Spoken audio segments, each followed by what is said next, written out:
Hey, welcome back to Be More to Do More podcast, where we help you to become the person you need to become to do the things you're called to do. Your boy Tone in the building and Culture Exec. Yeah. Henry A. Harding. The what? The third. Don't forget the 3.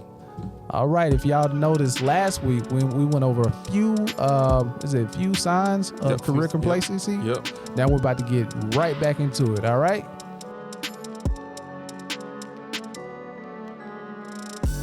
Compartmentalized living. Compartmentalized. Oh, you got to talk to me about this one. So what people make the mistake of, and we kind of just talked, I don't know if we talked about this episode or it was the last episode, or I don't remember. But people, I believe, right? Okay, because we talking about spiritual complacency, right? Right. So the number 4 sign of spiritual complacency is compartmentalized, not spiritual complacency. See, we found out what the real topic is. Is it spiritual complacency? Nah, the real topic. Oh, it is. Yeah, it is. But the career complacency. Career complacency is compartmentalized living. You think that it's okay to be one way at work, right? One way at home, right? One way with this friend group, right? One way with this other friend group, right? When the reality of it is, you have to be the same person consistently, because when you think about, and I think about it like this, right? The law of attraction, we just talked about, right? What you focus on expands, right? Right. When you think about the law of attraction, it picks up who you are. Mm-hmm. So you internally need to be who you need to be able to excel in every area of your life, right? Or in your career, right? So I guess I give you an example, right? What I mean by career complacency, right? On compartmentalized living and career complacency. When you have compartmentalized living and career complacency, you look at work like it's against your family. Look at work like it's against your family. And I don't know if I want to down this hill, but I'm gonna say it. Go ahead. Sometimes, and I 100% agree that it's different. Like as a single parent, it is different being a single parent than people that do have a support system and all those things, right? Right. Or have 2 parents, whatever, right? But sometimes our single parents look at their career as a hindrance to them being a parent. But the reality of it is their career will help them become a better parent if they're utilizing it in the way that it's designed to be used. Okay. So compartmentalized. What was the original text for that, man? Because I can't say that I agree with that. What was the original text? Because Paul said, be all things to all people. So like that's literally it, compartmentalized living. So like be all things. So what does that mean when Apostle Paul said, be all things to all people? So what that means, right? What is before I disagree, I want to get full understanding. Because you're disagreeing based on that scripture. Yeah. So be all things to all people means that, okay, I don't know the real, because I'm not an ordained minister or anything. Man, but to me, you still got revelation, right? To me, yeah. There's a couple ways you can look at it. Number one, okay. But the first way, and we'll explore a second way if we need to. But the first way that you can look at it is, okay, if someone is sad, you be sad with them. If somebody's happy, you be happy with them. Right. If somebody, so like, right. So that's one way of looking at it. Right. The other way of looking at it is sometimes, I had a conversation with somebody the other day, and they're in an interracial relationship, and they're talking about like how their spouse doesn't look at someone as a different color, like they just all. So that's what it means too, is that be all things to all people. Just because if you're around somebody that's, oh no, I got one for you. Go ahead. I got a better one for you. Go ahead. What this whole thing about, or I guess my whole brand is about, right? The culture exec. Right. Be all things to all people. Right. If I'm talking to a 12-year-old that is in a gang, right, and they only understand YMW Melly or Kodak Black, or like, or NBA Youngboy, right? I know him. If I'm talking to them, I need to be able to communicate my message to that person. Makes sense. Yeah. Or if I'm talking to a 40-year-old white man, You gotta, yeah. and about business and about success or whatever, I need to be able to be all things to him as well. Oh, I see what you're saying. So in this particular convo, you're talking about compartmentalizing living. Right. So not being like a different person. Right. Okay, I see. Have you have the same goal. Right. Like you have the same goal. Yeah. That you like, because it's in a spiritual way, right? Like, again, like you'll be, what I mean by, okay, like, because like, okay, if you have a conversation with me, Right. right? Or if I'm having a conversation, I'm gonna use me. If I have a conversation with you, and it's gonna be about business, boom, boom, whatever, right? Right. But if I'm having a conversation with somebody that I grew up with, Right. that I know they ain't really gonna talk about business or whatever, but God is still at the forefront of my mind. I can't go into, oh yeah, go smash that or snort that. Yeah, or, I see what you're saying. I still have to be, but that don't mean that I'm judging them, or I don't mean I like. Right, I see what you're saying. I can still be like in that without being of that. Understood. Okay. Does that make sense? No, you made it clear. Okay. Understood. So like, you still have the same core values. Yeah. You still have the same core values, but because I know with me, different people pull different things from me. You know what I mean? So like, conversation is different, but the same goal. You know what I mean? Like my communication is different. That's all. Yeah. I see what you're saying. Okay. So, but from a career perspective, it's mostly it comes from the work life and your home life. That's mostly what it is. Mostly like work. Okay. When it comes from like, because people like, oh, you get that job, everything, blah, blah, blah. Like, no, like my job enables me to be able to do X, Y, and Z, right? Like, oh, they'll replace you after, you die tomorrow. They gonna have you replaced by the time they put you in the ground, blah, blah, blah. That's how I feel. But, okay. It's true. It's true. No, it's true. But but you're not working for that. You're working because it's, But see, okay. But that's the type of complacency that starts to kick in. Is like, oh, I'm not gonna give this everything I have. No, I like that mentality. It's like so let's go even deeper on that one. Because it is true that I feel that way, but I just got hit because you just said something key. And as soon as I said I feel that way, that you giving this job all you got. Scripture says, work for man as unto the Lord. Does it say that? Yeah. Dang. Let me find it, man. But the premise of that scripture though is, first of all, God is giving you the job. You know what I mean? Mm-hmm. So it's not really the job that you're submitting. You're submitting to the job, but you're submitting to Him, and you're allowing Him to change you through your career. Right. So now it's starting to make sense. Right. Okay. So now you understand. So by you saying that, man, this is deep, bro. It's deep, bro. It's deep. Dang. It's deep. Dang.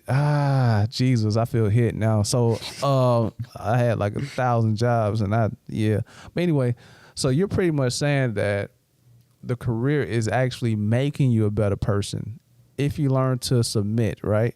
Mm-hmm. I think that's a problem though. We don't want to. I think we don't want to submit for sure. We don't want to, but God says work. Man, let me find it. You want to? Oh, I found it already. Colossians. It's Colossians, huh? Yeah. Colossians 3:23 and 20. What does it say? Whatever you do, work at it with your whole being for the Lord. I don't know. For the Lord, not for human masters. But they saying like work for the Lord, like you whatever you're doing. So like if you sweeping floors, work for the Lord. Sweep it for not for the purpose of your human masters or your boss. Right. Like, that's the trick of the devil, right? It's like, it's like that's fire. They try, like people try to, are you working for the man or whatever? Like, but nah, bro. Like I'm doing this for my family. Right. Or like again, like that's why I go back to the single mothers or the single fathers, right? Like like those individuals, man. Like I know you got it tough. Right. Like you have it.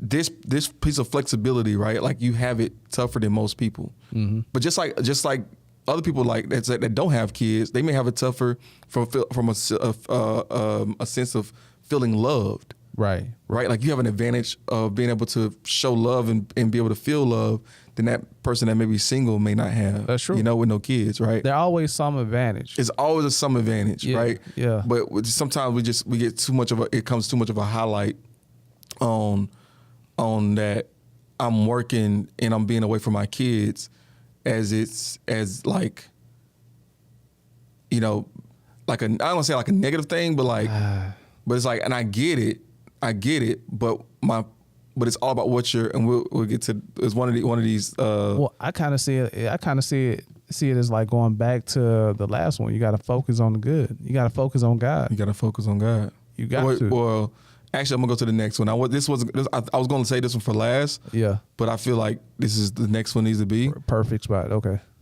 What's number 4? 5. What's number 5? Lack of vision.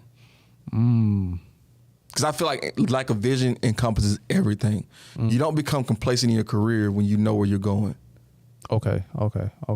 But I feel like it's important for me to say this like right now because like I don't know. I just know how people think.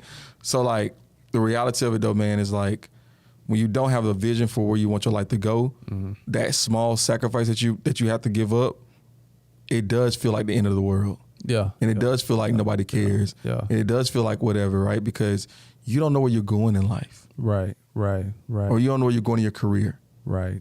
And that's the problem. Right. So you have to have that vision for where you're going because the vision is almost like the antidote. Yeah. To all of these different factors. Well, if I have to put one, I would have to put God first because he gives you the vision. Yeah. And then, everything else. Yeah. But this may also be because I'm one of the people who sometimes I have the vision, but I have to be reminded of the vision because I get caught in the thick of things. So like when your feelings interfere, you start to see like you begin to become like short-sighted.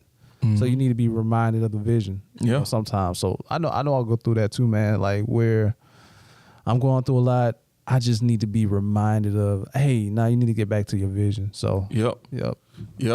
But here's number 6. Number 6. We're number 6 already? Yeah. Got almost to the end just like that, right? It goes we spent like all this time on the first 3, but then so because I think vision is just so simple, right? Like it just But like you talked about, like you spoke about, you said that you need to be reminded, right, of your vision and reminded of where you want to go, right. But also, when you're complacent, you also lack correction. So the number 6 sign, the number 6 sign of career complacency is lack of correction. Nobody can't tell you nothing. You know everything. And I'm gonna tell you, man, this is so deep. Jesus. This is so deep. Let's go there. There's so many people that could be so much further along. Let's go there. In their situation, in their career, but they lack the ability to receive coaching and feedback. Let's go there. And not only receive it, being able to apply it. Let's go there. And I feel for those people because I understand that, dang, there's really nothing I can do to like help you because you're not gonna move until you see it, and I can't get you to see it. Only God can do that. Man, I'm gonna have to. Okay, the Lord was talking to me about this too this week. I think he was just preparing me for this particular podcast. I don't know what it is, man, but I'm gonna give it to y'all because I can't be selfish. But he was telling me that a lack of self-discipline or a lack of discipline is derived from disobedience. So, number one, if we can't completely submit to God, even in our career, you know what I mean? Work wholeheartedly for the Lord, as on your job as you work for the Lord. If we cannot submit to him wholeheartedly and be obedient, then we won't have any discipline. So we will reject discipline and correction. You see what I'm saying? So like, no submission to God, meaning no vision. No vision means no discipline. So whenever you get discipline, you reject discipline because you don't understand it, and you don't understand what it is for, because you're looking at it as is here to harm me more than help me. You see what I'm saying? And I can attest to that too, man. I've been through that too, bro. I'm just, man, I'm looking at myself like, yo, Pow, pow, pow. Shots yo, fired. yeah. I mean, I'm better now that I get older, because now I'm putting myself in position to be held accountable. So like I put myself in position to submit to elders, even with business partner like you, like, yo, just accountability, you know what I mean? Because when you have that, then you have correction and discipline, and not only discipline, but you have self-discipline, because I don't like to be disciplined by nobody, so I'm gonna discipline myself before I get disciplined by anybody else. Yeah. But anyway, yeah, man. And that's something that I'm like, I ain't gonna say I'm struggling with now, is the correction. But like I gotta, and it's a continual journey, right? I always said I'm the most coachable person that you'll find, right? Right. But I realize that I'm coachable with the things that I agree with. And if it's something I don't necessarily agree with, right?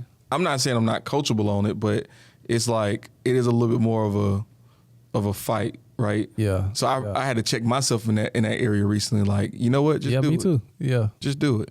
I had, so remember I told you we was on the phone and I was talking to this one elder, and I told him because we had a church with another church, and I said I miss church. And he was like, that's not good. Yeah, it's always that. That's not good. And I'm like, that felt worse than what he actually said, bro. I was like, and I felt it right here. Yeah. Like, what you mean? Like, I ain't have no functions or nothing. We just, but even though he saw where I was like, okay, we didn't do nothing. We just had congregate, but I took the discipline and I sat with it. And I sat with what he actually said versus rejecting it mentally. Because what happened is that when we do receive correction, we automatically reject it if we don't like discipline. Mentally, subconsciously, we'll say, whatever, I disagree, I do this. Well, I actually sat with what he said, and he was pretty much like, yo, people in church today is looking for any reason not to come to church or any reason not to follow you or whatever, right? And he said, it's your job not to give him one. And I'm like, that's deep. So I had to really let that permeate. You know what I mean? Like, I see. Okay. So that correction helped me, even though at first I disagreed, because I'm like, what? Like, we didn't have church. But anyway, but I was like, no, you know what? Let myself go and just embrace the correction and the discipline, man. And even within, for the weapons of our warfare are not carnal, but mighty through God, for the pulling down the strongholds and arguments, casting. What does it say? I gotta go to that scripture, but bringing every thought and imagination into captivity into the obedience of Jesus Christ. Like, we have a lot of internal arguments, and we have to be aware of those arguments, because if we're not, then we cannot receive correction, and if we can't receive correction, then we have no growth. This is why we have a lot of strongholds in our community, man, because these thought processes has been passed down from generation to generation without any correction, without any discipline.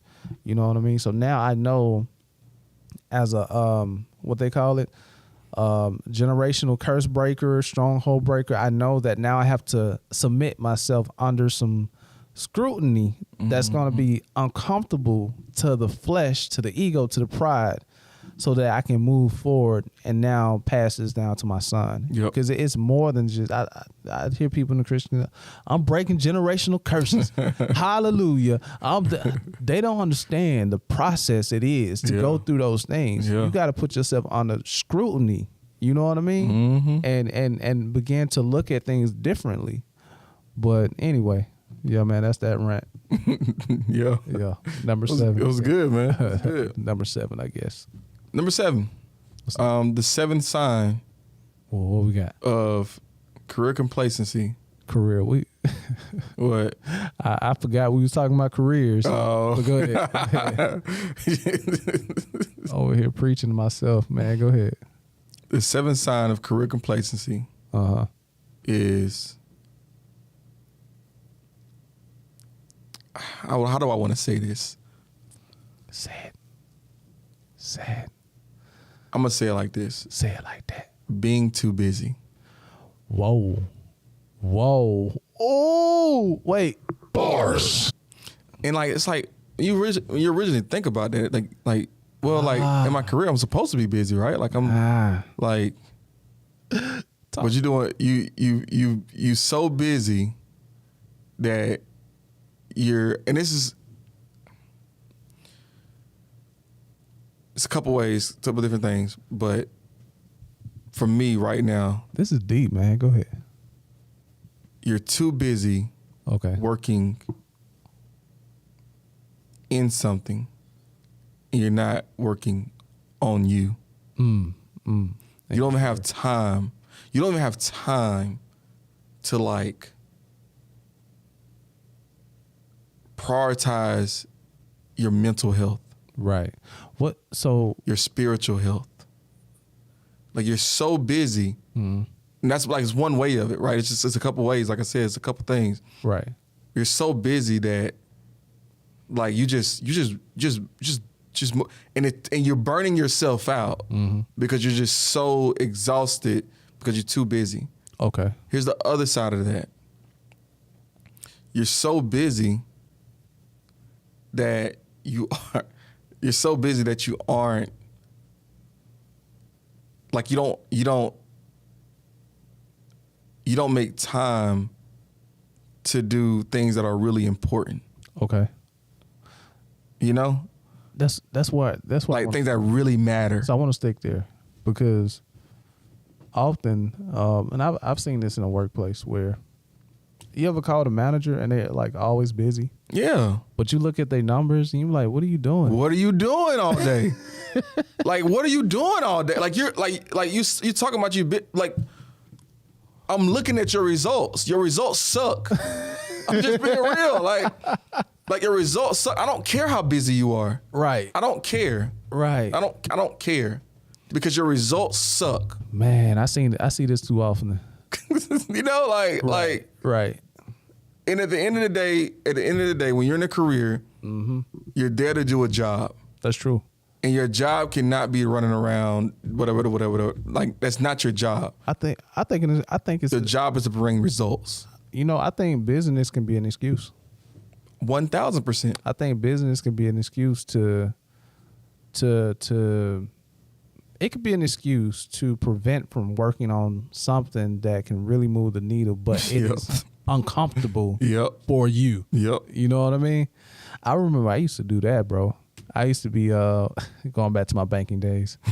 I pulled a lot of lessons from there. When I first became a banker, I used to stay on the teller line because that's why it was comfortable. That's where I came from. So at the end of the day, they was like, yo, what happened to this sit down? What happened to this sit down? Man, I was too busy on the teller line. But it was uncomfortable for me to sit down with people, you know, in that particular moment because, you know, I'm an introvert and like I didn't really do good at that time. I was like 20 something. I wasn't really good at conversations and stuff like that, man. But yeah, I was just really busy doing stuff that wasn't really helpful to my career. So yeah, man. But the older I get, the more I realize that I need discomfort. I think we talked about that earlier, right? Yep. Discomfort. So when you are okay with being uncomfortable, you find a way to really focus on things that you need to do that'll help you grow. That's one instant. But another one, when you talk about business, all I can think about is stillness. You know what I mean? Yeah. Like mentally, like sometimes we can't hear God because we too busy mentally. You know what I mean? Yep. So how is it can we now have vision? How is it now we can submit? How is it now that we can do all these things we need to do in our career, we can't be still and just really listen. You know what I mean? So sometimes we're just too busy mentally. We're too busy worried about things. We're too busy trying to make everything happen. Sometimes we just need to sit still, man, for our own health reasonings and purpose. So I want to be able to recap what we just went through. And here are the 7 signs of career complacency. What we got? Number 1, the idol of comfort. Okay. You're complacent because comfort has you. Oh, that's you don't have comfort. Yeah. Number 2, the grass is greener. Stay off of social media. It is designed to show you the great things that other people are doing. But yeah, we posting this on social media. Don't compare that to your life. Number 3, good news deficiency. Don't be blind to the good things that happen throughout your career. Right. Number 4, compartmentalized living. Your work life is not an enemy to your personal life. They work together. Number 5, lack of vision. You have to know where you're going for the sacrifices that you're making temporarily to make sense long term. Preach. Number 6, lack of correction. Right. Your lack of discipline drives your disobedience. Okay. I'll try it again. Number 6, lack of correction. Your lack of discipline is driving your disobedience. Cool. And number 7, being too busy. Don't be busy doing nothing. Be still, analyze, get results. Bars. That's it, man. Hey, man. So we there we have it, man. 7.